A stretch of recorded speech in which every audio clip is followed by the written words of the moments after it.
नमस्कार, the nation news पर आपका स्वागत है। मैं हूं आपके साथ ऋषभ पाठक। आइए देखते हैं आज की कुछ खास खबर। सहस्त्रधारा स्नान से भगवान जगन्नाथ हुए बीमार, 14 दिन नहीं देंगे भक्तों को दर्शन। देव स्नान पूर्णिमा को स्नान यात्रा या सहस्त्रधारा स्नान के रूप में जाना जाता है। जगन्नाथ रथ यात्रा से पूर्व ज्येष्ठ माह की पूर्णिमा तिथि को भगवान जगन्नाथ की स्नान यात्रा निकाली जाती है। वृंदावन के जगन्नाथ मंदिर में रथ यात्रा से पूर्व देव स्नान पूर्णिमा पर भगवान जगन्नाथ, देवी सुभद्रा और भगवान बलभद्र की पूरी भक्ति और समर्पण के साथ पूजा की गई। समारोह पूरी भव्यता और पारंपरिक तरीके से मनाया गया। बताया जाता है कि यह भगवान जगन्नाथ मंदिर के सबसे प्रतिष्ठित अनुष्ठानों में से एक है। देश के अलग अलग हिस्सों से श्रद्धालु यहाँ आते हैं और इस अनोखे आयोजन के साक्षी बनते हैं। प्राचीन मान्यता है कि देव स्नान पूर्णिमा को भगवान जगन्नाथ अपने भाई बलभद्र और बहन सुभद्रा के साथ सहस्त्रधारा स्नान करते हैं।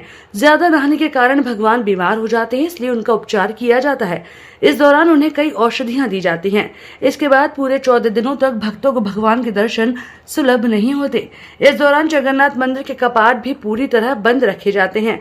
15वें दिन मंदिर के कपाट खोले जाएंगे। फिर भगवान जगन्नाथ भाई बलभद्र, बहन सुभद्रा के साथ रथों में विराजमान होकर नगर भ्रमण को निकलते हैं। भगवान स्वागत में भक्तों द्वारा जगह जगह शीतल पेय पदार्थ व आमों का भोग लगाकर भक्तों को वितरित किया जाता है। रविकांत की रिपोर्ट। भगवान जगन्नाथ महाप्रभु की स्नान यात्रा महोत्सव है। स्कंद पुराण के अनुसार आज जगन्नाथ भगवान का जन्म उत्सव भी है। आज भगवान को शेष धाराओं से स्नान हुआ, फलों के रस से स्नान हुआ, समस्त नदियों का जो जल लाए हैं उस सबसे स्नान होगा भगवान का। यानी कि आज भगवान की स्नान यात्रा है। स्नान होने के बाद में भगवान जगन्नाथ महाप्रभु बलदाव जी और गणेश रूप धारण करके शयन कक्ष में चले जाएंगे और भक्तों को उनका दर्शन प्राप्त नहीं होगा। अंदर भगवान की पूजा, सेवा, अंगराग सेवा सब चलेंगी। जैसा स्कंद पुराण में वर्णन है उनके हिसाब से वो सब होगा। और 7 जुलाई में अरुणोदय वेला के समय जब सनराइज होगा, सूर्योदय होगा, उस समय भगवान अपने भक्तों को दर्शन देंगे। उसी दिन शाम को 4 बजे भगवान जगन्नाथ बलदाव जी अपनी बहन सुभद्रा को लेकर के नगर भ्रमण करने के लिए जाएंगे। यानी कि उस दिन रथ यात्रा है।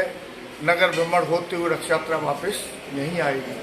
और उसके अगले दिन भगवान की पूर्णाहुति उत्सव है, जगह भंडारा है। ब्रज के जितने साधु संत भक्त लोग सबके यहाँ पर। कितने वर्ष है ये जो मंदिर है 500 वर्ष से अधिक हो गया, क्योंकि ये जो जगन्नाथ जी का पहला विग्रह है, इसकी आप भक्त चरितार्थ भक्तमाल में कथा पढ़ेंगे। महाराजा रुद्र प्रताप हुए हैं उस समय का ये विग्रह है। वो भगवान के भक्त थे। महाराजा रुद्र प्रताप यहाँ पर जो भक्त हरिदास थे उनको भगवान ने दर्शन दिए, कहा कि तुम जगन्नाथपुरी जाओ और मेरा माँ से पहला विग्रह लेकर आओ। आज भी माँ एक परंपरा है, 36 वर्ष के बाद में जब 2 आषाढ़ पढ़ते हैं, कभी कभी 36 वर्ष से कम भी, जिस समय 36 वर्ष के बाद में 2 आषाढ़ पढ़े थे, उस समय भगवान का कलेवर परिवर्तन होता है। पहले भगवान का जो कलेवर परिवर्तन होता था, चक्र तीर्थ यानी समुद्र के किनारे भगवान को समुद्र में विसर्जन कर देते थे और जैसे ही समुद्र में विसर्जन करते थे उसी समय भगवान अंतर ध्यान हो जाते थे। आज वो परंपरा दूसरे रूप में मनाई जाती है। वहाँ बैकुंठ धाम में भगवान को समाधि दी जाती है।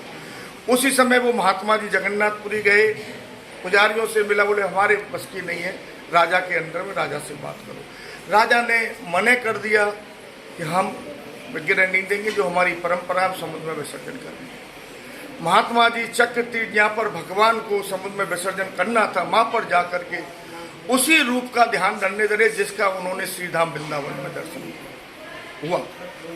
महाराज जी इधर बैठे हैं भगवान के ध्यान में, उधर राजा को स्वप्न होता है कि वो महात्मा मेरी आज्ञा के आए और मेरा विग्रह जो है श्री धाम वृंदावन जाए।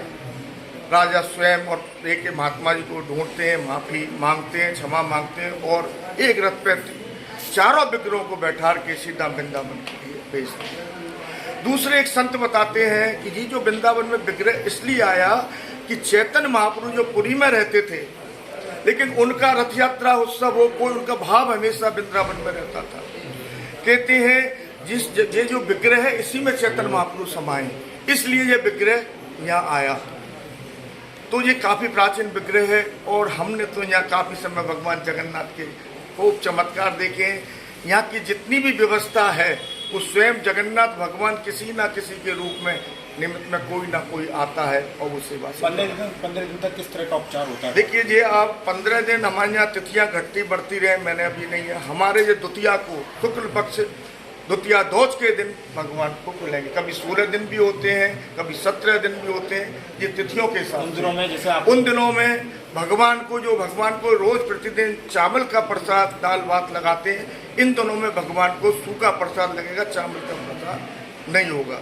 औषधि वगैरह से भी जो उसमें लिखा है वो औषधि का काढ़ा वगैरह उनका वो लगेगा। और 1 तारीख को 6 तारीख को भगवान का नव यौवन उत्सव मनाया जाएगा। उस दिन भगवान को चावल वगैरह सब दिए जाएंगे। उससे पहले भगवान को आज के बाद चावल का भगवान को भोग नहीं लगेगा। भगवान को सूखा ड्राई फ्रूट है, सूखी मतलब जो मेवा वगैरह है और जो सूखा मिठाई जो होती है उनका भोग लगेगा। और हम छोटी बड़ी खबरों को जानने के लिए जुड़े रहिए दानिश न्यूज पर, हरदम आपके साथ।